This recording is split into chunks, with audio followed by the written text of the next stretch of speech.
الحمد لله نحمده ونستعينه ونستغفره ونؤمن به ونتوكل عليه ونعوذ بالله من شرور أنفسنا ومن سيئات أعمالنا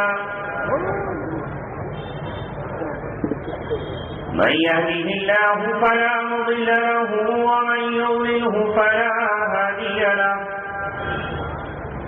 ونشهد أن لا إله إلا الله وحده لا شريك له ونشهد أن سيدنا محمدا عبده ورسوله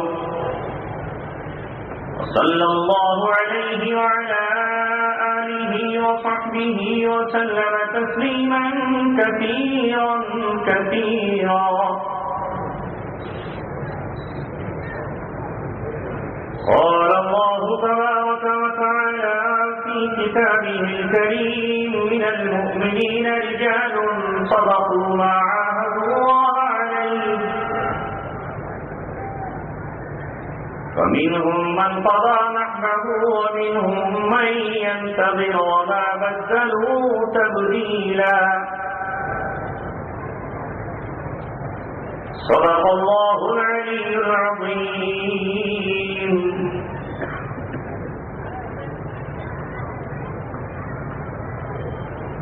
تو رہن ورد شوق ہے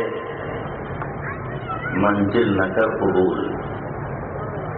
تو رہن ورد شوق ہے منزل نہ کر قبول.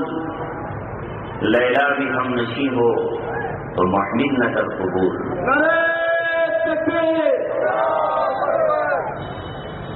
کھویا نہ جا صنم کدے کائنات میں. محفل گداز گرمی محفل نہ کر قبول. صبح ازلی مجھ سے کہا جبرائیل نے جو عقل کا غلام ہو وہ دل نہ کر قبول. نعرہ تکبیر. باطل دوئی پسند ہے حق لا شریک ہے. باطل دوئی پسند ہے حق لا شریک ہے. شرکت مایا نئے حق و باطل نہ کر قبول. محترم حضرات، میسور کی سرزمین پر آج 4 مئی 2014 ایک عظیم الشان کانفرنس کا انعقاد کیا گیا.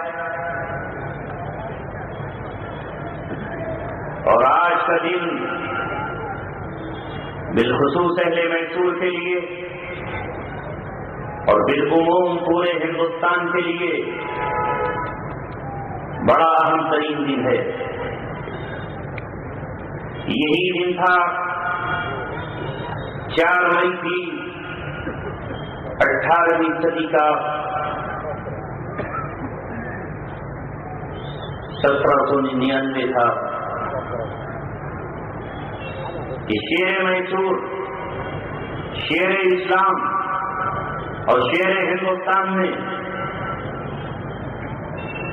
اپنے خون سے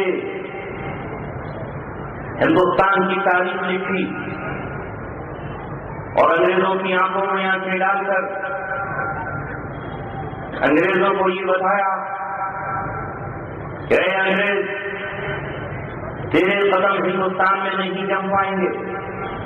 یہ ہندوستان تیرے لیے لقمہ تر نہیں ہے.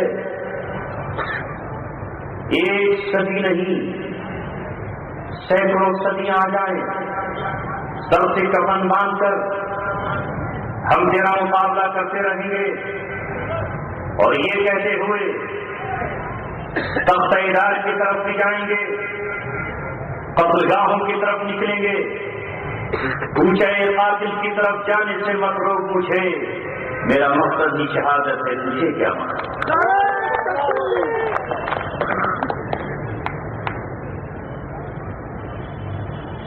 میں آج اپنی خوش نصیبی اور سعادت سمجھتا ہوں جنوری کے مہینے میں میرا پہلا سفر سلطان ٹیپو کی قبر اور اس مقام پر ہوا جہاں لڑکھڑا کر شہادت کا تاج انہوں نے پہنا تھا. اور میں نے آپ کی مسجد میں آپ سے درخواست کی تھی کہ ہمارے دل میں آرزو یہ ہے کہ ایک شام یا ایک رات سرزمین میسور پر سلطان ٹیپو شہید کے نام ہو، ان کے خون کا ایک ایک قطرہ، ان کی زندگی کی ایک ایک سانس اس علاقے اور اس ہندوستان پر، ان کی قربانیاں پورے ہندوستانیوں پر فرض ہیں. ہندوستانی ہونے کے ناطے تمام ہندوستانیوں پر اور مسلمان ہونے کے ناطے ہر مسلمان پر جو لا الہ الا اللہ کا اقرار کرتا ہے، سلطان ٹیپو کی روح اسے پکار کر یہ کہتی ہے کہ میری قربانیوں کو اگر تم نہیں بیان کرو گے اور تم اپنے لب چیرو گے اور ہونٹ چیرو گے تو پھر کون ہے؟ میں نے تمہیں ہندوستان میں بولنے کے لیے زبان عطا کی ہے. کون ہندوستان کا مائی کا لال ہے جو ہم سے یہ کہتا ہے کہ ہندوستان کی آزادی میں ہمارا حصہ نہیں ہے؟ سارے ہندوستان کی آزادی سے تمام قربانیوں کو نکال دو، صرف ایک سلطان ٹیپو کی قربانی کو زندہ رکھو تو پورے ہندوستان پر ہمارا فیصلہ یہ ہے جیسے دوسروں کا. نعرہ تکبیر!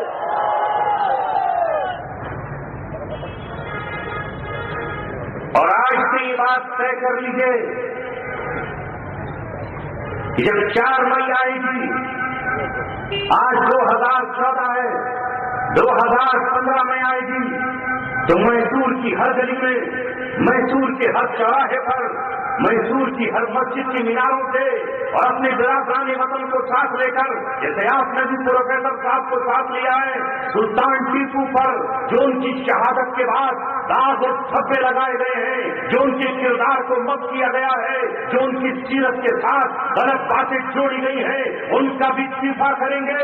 اور ہم یہ بتائیں گے کہ مسلمانوں کے پاس ہندوستان کی آزادی میں ایسے کروڑوں ہیرے موجود ہیں جنہوں نے انگریزوں کے دانت کھٹے کر دیے تھے، اور ان کا نام آتے ہی آج بھی انگریز تھرا جاتا ہے اور آج بھی کاپ جاتا ہے، اور وہ یہ سوچتا ہے کہ یہ ان کی اولادیں ہیں جن کے دامن میں سلطان ٹیپو جیسا شہید موجود ہے. نعرہ تکبیر! ہر قوم اپنے شہیدوں کو یاد رکھتی ہے، ہر قوم اپنے ساتھیوں کو یاد رکھتی ہے، ہر قوم اپنے ملک اور ملت سے قربان ہو جانے والوں کو یاد رکھتی ہے. لیکن آپ نے کیوں فراموش کیا؟ آپ نے کیوں بھلایا؟ یہ جو مطالبہ کیا ہے آپ نے، یہ امام کونسل کا مطالبہ نہیں ہے، یہ ہر ہندوستانی کا مطالبہ ہے، یہ ہر ہندوستان کے ناگرک کا مطالبہ ہے کہ اگر ہندوستان کے دیگر ہیروز کے وہ موت پر یا ان کی مرتیوں کے دن پر ہندوستانی حکومت چھٹی کرتی ہے تو ہم حکومت کرناٹک سے بھی کہتے ہیں اور دہلی کی حکومت سے بھی کہتے ہیں اور اپنی زبانوں کو کیے ہوئے ہندوستان کے پارلیمنٹ میں سننے والوں سے بھی یہ کہتے ہیں کہ اس وقت تک تم پر بھی قبض نہیں اترے گا جب تک ہندوستان میں 4 مئی کو یوم شہادت پر سلطان ٹیپو کی چھٹی نہیں ہو جائے. نعرہ تکبیر! میں آپ سے صرف یہ کہنا چاہتا ہوں، آج کے اجلاس کے بعد اور اس اجلاس سے پہلے بھی کچھ زبانیں ہیں جو یہ کہیں گی کہ اس جلسے کی کوئی ضرورت نہ تھی، سلطان ٹیپو کے دن پر یوم شہادت کے دن جمع ہونے کی کوئی ضرورت نہیں تھی. میں انہیں جواب دینا چاہتا ہوں اور آپ سے یہ کہتا ہوں کہ ہاں یہ ہماری دنیا کی ضرورت نہ ہو، لیکن آپ بتاؤ کیا شہیدوں کا تذکرہ قرآن میں نہیں ہے؟ جب اللہ تبارک و تعالیٰ شہید کا تذکرہ قرآن میں کرتا ہے، جب اللہ تبارک و تعالیٰ کسی غازی اور مجاہد کے گھوڑوں کی ٹاپوں کی قسم کھاتا ہے اور آدیات ضبحن فالموریات قدحن فالمغیرات صبحن فاثرن به نقعا فوسطن به جمعا. جب اللہ تبارک و تعالیٰ یہ کہتا ہے کہ شہید مردہ نہیں ہوتے بلکہ شہید زندہ ہوتے ہیں، اسے ہندی میں ہم امر کہہ دیا کرتے ہیں. کون کہتا ہے کہ سلطان ٹیپو دنیا سے ختم ہو رہے ہیں؟ علامہ اقبال نے کہا، نامش از خورشید و ماه تابنده تابنده تر خاص قبرش از من و تو زنده تر. نعرہ تکبیر! علامہ اقبال نے کہا ہاں وہ سلطان ٹیپو کون ہے؟ شہیدان محبت را امام آبروئے ہند و چین و روم و شام، عاشقان محبت کا سلطان ٹیپو امام ہے، وہ ہندوستان کی آبرو ہے، وہ چین کی آبرو ہے، وہ روم اور شام کی آبرو ہے، اور کہا اس کا نام سورج سے زیادہ روشن ہے، اس کا نام ستاروں سے زیادہ روشن ہے، اور اس کے قبر کی مٹی منو تو مجھ سے اور تجھ سے زیادہ زندہ ہے اور تابندہ ہے، اور یہ شہادت اللہ تبارک و تعالیٰ دے رہا ہے وَلَا تَقُولُوا لِمَن يُقْتَلُ فِي سَبِيلِ اللَّهِ أَمْوَاتٌ، جو اللہ تبارک و تعالیٰ کی راہ میں قتل کر دیے گئے ہیں نہ انہیں مردہ کہو نہ مردہ تصور کرو۔ نعرہ تکبیر! آج کا دن ہمارے لیے سعادت کا دن تھا۔ 2 بجے ہم نے اس مقام پر کھڑے ہو کر دعا کی جہاں سلطان ٹیپو شہادت کا تاج پہنے ہوئے پھولوں کا انتظار کر رہے تھے، جہاں ان کے ہاتھ میں ان کی ٹوٹی ہوئی شمشیر تھی، اور جہاں ان کے بازو میں ان کے ساتھی کٹے ہوئے پڑے تھے۔ ابھی آپ نے مولانا حنیف انداری صاحب سے سماعت فرمایا، آپ نے ان کی سیرت کو سن لیا ہے، میں ان باتوں کو دوبارہ ریپیٹ نہیں کرنا چاہتا، لیکن ان پر فرقہ پرستی کا الزام لگانے والے اور ان پر ظلم و تشدد کا الزام لگانے والوں کے لیے کوئی اور نہیں، ایک پنڈت کی بیٹی اور ایک برہمن کی وہ بیٹی جو سلطان ٹیپو کے پاس ہی اپنی جسم اور اپنی جان کا نذرانہ دیے ہوئے تھی، اور یہ کہہ رہی تھی کہ اگر سلطان ٹیپو کی قوم کا میر صادق غداری کرے گا، میر قمر الدین غداری پر آمادہ ہو جائے گا، میر معین الدین انگریزوں کے ہاتھوں بک جائے گا، تو کیا ہوا؟ سلطان کے مقام کو سمجھنے والے ہم موجود ہیں، اور اس برہمن کی بیٹی نے اپنے جسم کی قربانی دے کر سلطان ٹیپو پر اٹھنے والے قلم کی نوکوں کو توڑ دیا ہے، اور ان کے خلاف چلنے والی زبانوں کو بند کر دیا ہے۔ اگر وہ ظالم ہوتا اور دوسری قوموں کے لیے تعصب برتتا تو کبھی برہمن کی بیٹی سلطان ٹیپو کی حفاظت میں اپنی جان کا نظرانہ کرتی۔ نعرہ تکبیر! میرے عزیزوں، خوشیاں اور فخر کرنے کا موقع ہے، خوشیاں منانے اور فخر کرنے کا موقع ہے، اور بالخصوص آنے والی نسل کو یہ بتانا ہے کہ سلطان کا مقام کیا تھا۔ میں تو یہ چاہتا ہوں کہ ان کے باپ نواب حیدر علی کا مقام بھی بیان کیا جائے۔ گھنٹہ 1.5 گھنٹہ اس کے لیے ناکافی ہے، وہ خودکشی کی صلیبوں پہ جھول جاتی ہے جو قوم اپنی روایت کو بھول جاتی ہے۔ نعرہ تکبیر! اپنی تاریخ یاد رکھو، 18ویں صدی یہ 18ویں صدی تھی، 18ویں صدی کی آمد تھی، اور انگریز ایسٹ انڈیا کمپنی کے نام سے ہندوستان میں داخل ہوئے، اور ہندوستان میں داخل ہو کر وہ اس پر قبضہ جمانا چاہتے تھے۔ لہذا جس وقت انگریز یہاں داخل ہوئے 1757 میں بنگال کی سرزمین سے نواب سراج الدولہ نے پلاسی کے میدان میں انگریزوں کے دانت کھٹے کر دیے، اور انگریزوں کو بتا دیا کہ بنگال میں انگریزوں کے قدم نہیں جم سکتے ہیں، لیکن اے میرے عزیزوں، جب ذکر آئے گا نواب سراج الدولہ کا، جب ذکر آئے گا نواب حیدر علی کا، جب ذکر آئے گا سلطان ٹیپو کا، تو ان غداروں کا بھی ذکر آئے گا جو ہندوستان کے بھی غدار تھے اور اپنے دین اور اپنے ایمان کے بھی غدار تھے۔ علامہ اقبال نے صاف کہا ہے، جعفر از بنگال، میر صادق از دکن، ننگے ملت، ننگے دین، ننگے وطن۔ اگر بنگال میں میر جعفر غداری نہ کرتا اور انگریزوں کو اپنا ایمان نہ بیچتا، تو نواب سراج الدولہ کی شہادت نہ ہوتی. لیکن نواب سراج الدولہ کی شہادت کے بعد, ان کی گرفتاری کے بعد دنیا کو کیا پتا تھا؟ جب انگریز جشن منا رہے تھے تو اسی وقت اللہ تبارک و تعالیٰ نے خالق کائنات نے 1750 میں 57 میں 1757 میں 82 میں شکست ہوئی, اور 7 سال پہلے اللہ تبارک و تعالیٰ نے حیدر علی کے یہاں سلطان ٹیپو کو پیدا کر دیا کہ یہ وہ نوجوان ہے جو 16 سال کی عمر میں کمانڈر ان چیف بن کر 7,000 کا کتا لے کر انگریزوں کے ساتھ کھٹے کر دے گا. ادھر سورج غروب ہو رہا تھا اور دکن میں سورج طلوع ہو رہا تھا, وہاں انگریز خوشیاں منا رہا تھا, اور یہاں ہندوستان اور انگریزوں کو بھگانے کے لیے نئی امید کی کرن جاتے ہیں. نعرہ تکبیر. آل انڈیا امام کونسل زندہ باد. لہذا آپ اندازہ لگائیں کیا ہے سلطان شہید ٹیپو رحمت اللہ علیہ کی شخصیت. 16 سال کا نوجوان جب میدان کی طرف نکلتا ہے تو دشمنوں سے لوہا لیتا ہوا, اور پھر آخر اسے اس حال میں تخت ملا, اسے اس حال میں تاج ملا, اسے اس حال میں میسور کی ریاست ملی کہ 1782 میں سلطان حیدر موت کے منہ میں ہے, بیٹے کے پاس خط پہنچتا ہے باپ کا آ کر دیدار کر لے, لیکن بیٹا نہیں آ پایا.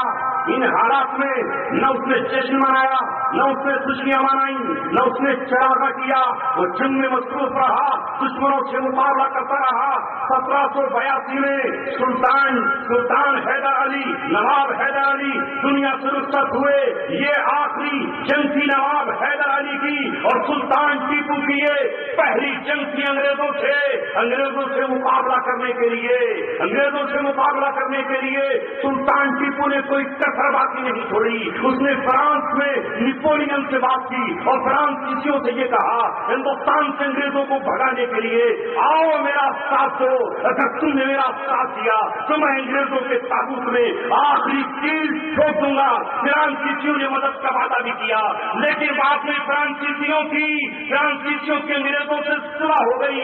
اگر وہ صلح نہ ہوئی ہوتی اور اگر مدد مل جاتی تو 1787 کے اندر ہی 1784 کے اندر ہی ہندوستان سے انگریز بھاگ چکا ہوتا, اور اس کے بعد کسی چین کی دولت پیش نہیں آتی. یہ بھی نہیں کیا, بلکہ سلطان ٹیپو نے چین کی حکومت کے پاس اپنے سفیر بھیجے, اور آج جو کرناٹکا میں ریشم کا کاروبار ہو رہا ہے یہ سلطان شہید ٹیپو رحمت اللہ علیہ کی دین. نعرہ تکبیر. وہ خالی ایک جنگجو نہ تھا, وہ صرف فوجی کمانڈر نہیں تھا, اس کی زندگی کا ایک ایک لمحہ قرآن و سنت میں ڈوبا ہوا تھا. وہ عاشق تھا اللہ تبارک و تعالیٰ کا. اس نے اتنی بڑی اسٹریٹجی بنائی کہ اس وقت ہندوستان میں سلک کا کام نہیں ہوتا تھا, ریشم کا کام نہیں ہوتا تھا. ریشم کے کیڑوں کو چین سے برآمد کیا گیا. ایک طرف اس نے چین سے معاہدہ کیا اور دوسری طرف اس نے نیپولین سے بات کی, اور فرانسیسی کمانڈران کو یہاں بلا کر اپنی فوجیوں کو تربیت دینا شروع کی. اس ہندوستان میں سب سے پہلے اگر پہلی جہاز سمندری جہاز بنائے کسی نے تو وہ سلطان ٹیپو کی ذات ہے. اس نے سمجھ لیا تھا کہ انگریزوں سے مقابلہ بغیر سمندری لڑائی کے نہیں ہو سکتا ہے.